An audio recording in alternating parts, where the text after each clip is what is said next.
নমস্কার, আমি Swapnanjan Bhattacharya.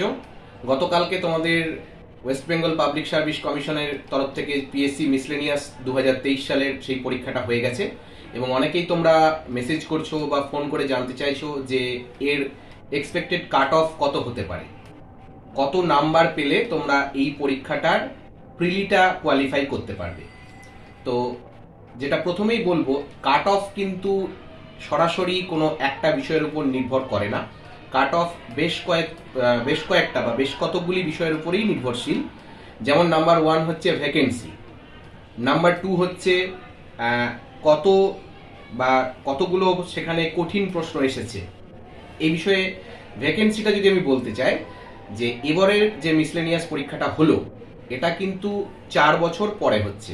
Last miscellaneous পরীক্ষা হয়েছিল 2019 সালে, তারপর থেকে আজকে 2023 সাল এবং 2023-এর সেপ্টেম্বর মাসেরও কিন্তু প্রথমার্ধ শেষ হয়ে গেছে।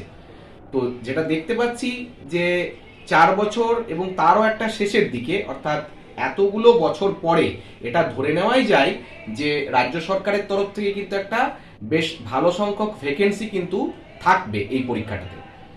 এবং এটার আরো একটা যুক্তি হচ্ছে কি, আমরা দেখেছিলাম যে 2018 সালে যে মিসলেনিয়াস পরীক্ষাটা হয়েছিল সেই পরীক্ষাটাও কিন্তু 3-4 বছর পরে হয়েছিল এবং সেখানে কিন্তু প্রচুর সংখ্যক ক্যান্ডিডেট বা ছেলেমেয়েরা কিন্তু চাকরিটা পেয়েছিল। যেমন উদাহরণ হিসেবে বলি, যে অনেক বছর পরে যখন 2018 সালের মিসলেনিয়াস পরীক্ষাটা হলো, বেশ কয়েক বছর মিসলেনিয়াস রিক্রুটমেন্ট বন্ধ ছিল তারপরে, তো সেখানে 3000 জনকে তারা বা 3000-এরও বেশি জনকে তারা কিন্তু ইন্টারভিউতে ডেকেছিল। সেখান থেকে প্রায় 1600 মতো ক্যান্ডিডেট কিন্তু আলটিমেট চাকরিটা পায়।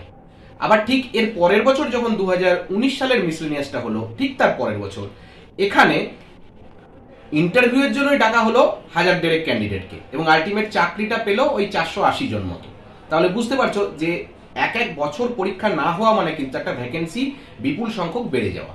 সেক্ষেত্রে এই যে 4-5 বছর যে একটা রিক্রুটমেন্ট হয়নি বা একটা যে স্থগিত রয়েছে নিয়োগ থেকে, এটা কিন্তু তোমাদের একটা প্লাস পয়েন্ট। অনেকেই তোমরা বলছো যে সহজ প্রশ্ন প্রচুর কাট অফ হবে, বিষয়টা কিন্তু তা নয়। সহজ প্রশ্ন ঠিক আছে, অন্যান্য বছর মিসলেনিয়াসে বা মিসলেনিয়াস প্রিলিমসে এমনটাই মনে করা হয় যে মিসলেনিয়াস প্রিলিমটাই হচ্ছে সব থেকে কঠিন পরীক্ষা বাকি মেইনস বা ইন্টারভিউয়ের তুলনায়। প্রিলিটা কোয়ালিফাই করতে পারলেই কেল্লা ফতে, এমনটা হয়, অনেকেই এটা মনে করে বা এরকম ক্যান্ডিডেট রয়েছে, অনেকেই এরকম আছে, আমার জানাও রয়েছে। তো এবারে দেখা যাচ্ছে মিসলেনিয়াস প্রিলিমসের যা ট্রেন্ড, সেই ট্রেন্ড থেকে কিন্তু পিএসসি কিছুটা সরে এসে কিছু সহজ প্রশ্ন দিয়েছে। সহজ প্রশ্ন মানে যে 100টাই সহজ প্রশ্ন এমন নয়, সেখানে কিছু মডারেট প্রশ্ন রয়েছে, সেখানে কিছু ডিফিকাল্ট প্রশ্নও কিন্তু রয়েছে। ইজি, মডারেট এবং ডিফিকাল্ট, এই 3টে ধরনের প্রশ্ন নিয়ে যে এই যে 100টা প্রশ্ন, এবার কাট অফ নির্ভর করে আমি ওই মডারেট প্রশ্নগুলোর কতটা আমরা উত্তর করতে পারছি বা বাকি ক্যান্ডিডেটগুলো তার কতটা উত্তর করতে পারছে। ইজি কোয়েশ্চেনগুলো দেখো আমরা করতে পারবো, সেখানে তুমি পারবে এটা ধরে নেওয়া যায়। ইজি কোয়েশ্চেন না পারাটা কিন্তু একটা অপরাধ। কিন্তু যদি তুমি ডিফিকাল্ট প্রশ্ন বলো, ডিফিকাল্ট প্রশ্নটা কিন্তু কেউ পারবে না, সুতরাং ডিফিকাল্ট কোয়েশ্চেনের উপরে কিন্তু কাট অফ নির্ভর করে না, মডারেট কোয়েশ্চেনগুলোর উপরে কিন্তু কাট অফ নির্ভর করে। যেটুকু আমি গতকাল থেকে আজ পর্যন্ত ব্যস্ততার মধ্যেও কোয়েশ্চেনগুলো নিয়ে যেটুকু দেখলাম, সেখানে কিন্তু ইজি কোয়েশ্চেন আছে, মডারেট কোয়েশ্চেনও আছে এবং ডিফিকাল্ট কোয়েশ্চেনও রয়েছে। তো সেই নিরিখে এবং এই যে 4 বছর পরে এবং 4 বছরের শেষের দিকে, 5 বছরই ধরে নেওয়া যায়, 24 হয়ে যাবে রেজাল্ট বেরোতে। তো এই যে 4-5 বছরের যে একটা লং গ্যাপ, এইটাকে মাথায় রেখে যদি কাট অফ বলতেই হয়, আমার মতে সম্ভাব্য কাট অফ জেনারেলের জন্য যেটা হতে চলেছে সেটা হচ্ছে 116 থেকে 122-এর মধ্যে, অর্থাৎ 119 প্লাস মাইনাস 3, 116 থেকে 122-এর মধ্যে কিন্তু জেনারেল কাট অফটা থাকবে। যারা এই রেঞ্জের মধ্যে আছো তারা অবশ্যই নিশ্চিন্তে মেইনসের প্রিপারেশন শুরু করে দাও। এরপর আসি ওবিসি এর ক্ষেত্রে।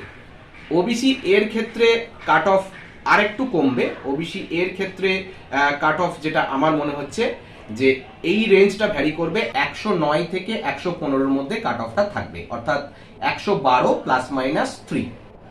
এরপর ওবিসি বি এর ক্ষেত্রে কাট অফটা যেটা আমার মনে হচ্ছে সেটা আরো একটু কমে যাবে, এবং ওবিসি বি এর ক্ষেত্রে কাট অফটা হবে 106 থেকে 112-র মধ্যে, অর্থাৎ 109 +-3।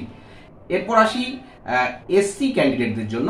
এসসি ক্যান্ডিডেটদের ক্ষেত্রে কাট অফটা আরো একটু কমবে, এবং সেক্ষেত্রে কাট অফটা হতে পারে 104 থেকে 110-এর মধ্যে, অর্থাৎ 107 +-3। এরপরে এসটিদের জন্য কাট অফ হতে পারে 98 থেকে 104-এর মধ্যে, অর্থাৎ 101 +-3। এরপরে পিএইচ ক্যান্ডিডেটদের জন্য সেটা কাট অফটা হতে পারে 87 থেকে 93-এর মধ্যে, অর্থাৎ 90 +-3। তো এই একটা আমার যে মত অনুযায়ী, বা আমি যতটুকু কোশ্চেনটা দেখলাম, সেখানে কোশ্চেনের যে ধরন, সেখানে মডারেট কোশ্চেন আছে, ডিফিকাল্ট কোশ্চেন আছে, এবং প্রচুর কিন্তু ট্র্যাপে ফেলার মতো প্রশ্ন কিন্তু রয়েছে।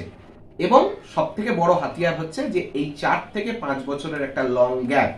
যে কোনো ভিডিওতে যে কোনো স্যারেরাই বলুক না কেন যে 130-35 কাট অফ কখনোই হবে না, এটুকু গ্যারেন্টি। কাট অফ কম হবে, কারণ একটা ভালো সংখ্যক ভ্যাকেন্সি কিন্তু পিএসসি মিসলেনিয়াসের জন্য আগামী দিনে থাকতে চলেছে। কারণ লাস্ট যে 2019-এর রিক্রুটমেন্ট, সেখানে কিন্তু বহু যে 17 বা 18টা যে তাদের ডিপার্টমেন্ট রয়েছে, ইন্সপেক্টর এবং অফিসার্স মিলে, বহু দপ্তরেই কিন্তু 0 ভ্যাকেন্সি ছিল বা কোনো লোকই নেওয়া হয়নি। সেগুলোতে কিন্তু আগামী দিনে লোক নেওয়া হবে।